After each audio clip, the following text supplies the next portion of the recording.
खुर्सानी भिन्डी अनि गएर यो बोडी यतातिर भिन्डी छ बोडी छ बेङ्गन छ टट्ट खानी है आज अब म यो तपाईहरुलाई यो भर्खरै तोडेर यो टिपेर लिएर आएको भान्टा अनि आज यो भिन्डीलाई साबुत बनाउँदै छु। अब यसलाई मैले यहाँ राखिसकेको छु। अब यस्तो धोएर राखेको छु। यसलाई अब चिरा लगाउँछु।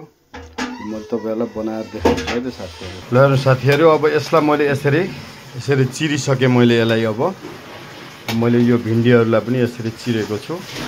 एकदम अर्गानिक हो है साथीहरु। यहाँ मैले अलिकति यो तेल अनि बढी यो यति थोरै बढी राखेको छु। यसलाई अब यस्तो गराएर यो ताते हुन्छ तेलै तातेन त। नमस्कार ल भर्खरै अब यो टिपेको भान्टालाई यसरी अब मैले चिरिसके अनि यहाँ खुर्सानीलाई पनि त्यसै गरेर चिरेको छु यहाँ अनि गरी यो भिन्डीलाई पनि त्यस्तै चिरेको छु। अब यहाँ ओइल मैले तेल यहाँ गरम गरिसकेको छु। यसलाई धोएर अब मैले यसलाई यहाँ यसरी राख्दै छु। ल अब यिनी सबै एकदमै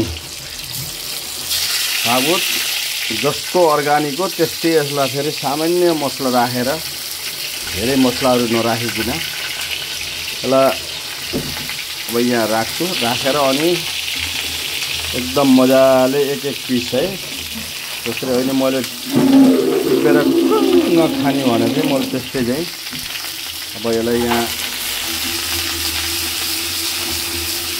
केही मसला नराख्ने यसलाई एकदम यस्तै एक प्रकारको बोइल अलिकति यसलाई फ्राई गर्दा राख्छ। मैले यहाँ हल्का अब नमक राख्दै मैले यहाँ नमक स्वाद अनुसारको हल्दी यसभित्र पनि भर्न सकिन्छ। कोही साथीहरूले अब यसभित्र पनि भरेर गर्नुहुन्छ। अब यसमा अरू केही मसला राख्ने होइन साथीहरू। अब यसलाई ढाकिदिने अनि कम गरेर छोडिदिने अनि अहिले पाकेपछि देखाउँछ पाकिरहेको छ। यो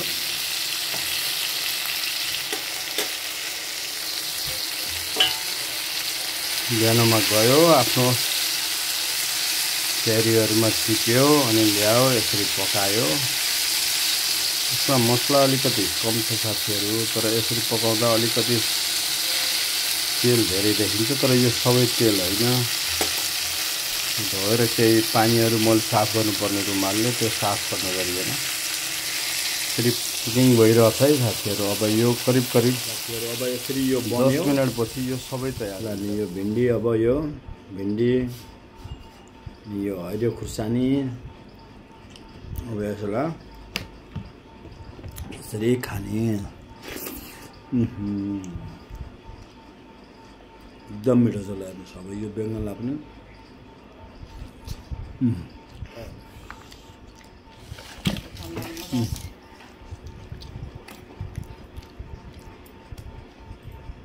एकदम प्योर अर्गानिक साथीहरू।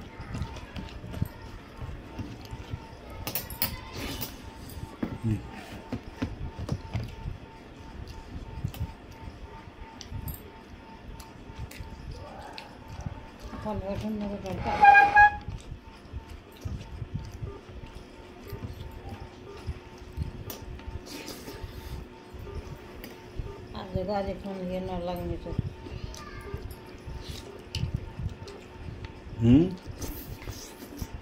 फोन टुट गर्छ।